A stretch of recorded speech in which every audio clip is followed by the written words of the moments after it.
Tahukah Anda, dalam layanan permohonan pengembalian batas, dapat dipastikan terdapat permasalahan pertanahan, mulai dari masalah mengenai letak batas bidang tanah, sampai pada kepemilikan tanah. Tahukah Anda, layanan pengembalian batas terhadap sertifikat tanah yang terbit pada tahun-tahun lama, sering tidak dapat diterima, atau dilayani oleh kantor pertanahan setempat. Hal ini disebabkan karena warka spasial berupa gambar ukur tidak tersedia secara lengkap pada kantor pertanahan. Jika gambar ukur tersedia, namun data teknis pendukung berupa titik ikat maupun titik dasar teknik tidak tersedia, maka layanan pengembalian batas tidak dapat diterima.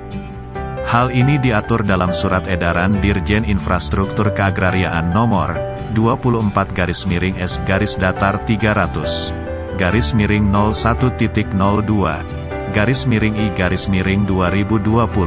tentang petunjuk mekanisme dalam rangka pengembalian batas bidang tanah. Tahukah Anda, layanan pengembalian batas biasanya didominasi oleh kelalaian pemegang hak atau pemilik sertifikat tanah yang tidak menguasai bidang tanahnya secara aktif, tidak memasang tanda batas, tidak mengenal dan mengetahui pihak-pihak yang berbatasan langsung dengan tanahnya, serta pemilik sertifikat tidak mengetahui seluruh batas bidang tanah yang dimohonkan. Sehingga layanan pengembalian batas berubah menjadi layanan sertifikat mencari tanah.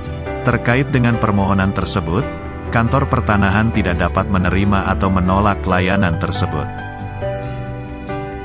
Tahukah Anda, setiap pemegang hak atas tanah atau pemilik sertifikat tanah memiliki kewajiban-kewajiban yang harus dipenuhi, yaitu memasang dan memelihara tanda batas, mengusahakan tanah secara aktif dan dilarang menelantarkan tanah.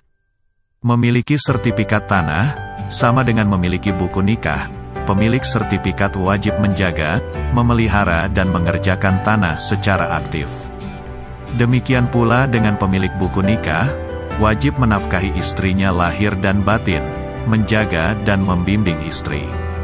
Sertifikat dan buku nikah bukan sekedar untuk disimpan di lemari, sebagai entitas hak saja, tetapi ada batasan-batasan dan tanggung jawab di dalamnya yang harus dipenuhi. Apakah Anda rela menelantarkan tanah Anda, lalai memenuhi kewajiban terhadap tanah Anda, kemudian tanah Anda dikelola, dikerjakan dan dimanfaatkan secara aktif oleh orang lain? Apakah Anda juga rela meninggalkan istri Anda yang cantik, tidak menafkahi lahir dan batin, kemudian ada orang lain menjaga dan mengerjakan secara aktif istri Anda? Ingat, pegawai BPN bukan tukang jaga tanah Anda. Ingat, pegawai BPN bukan satpam tanah Anda. Pegawai BPN hanya bertugas membantu menjaga tanah Anda secara data, secara digital di kantor pertanahan. Untuk menjaga tanah secara fisik adalah tanggung jawab bagi pemilik sertifikat tanah. Terima kasih.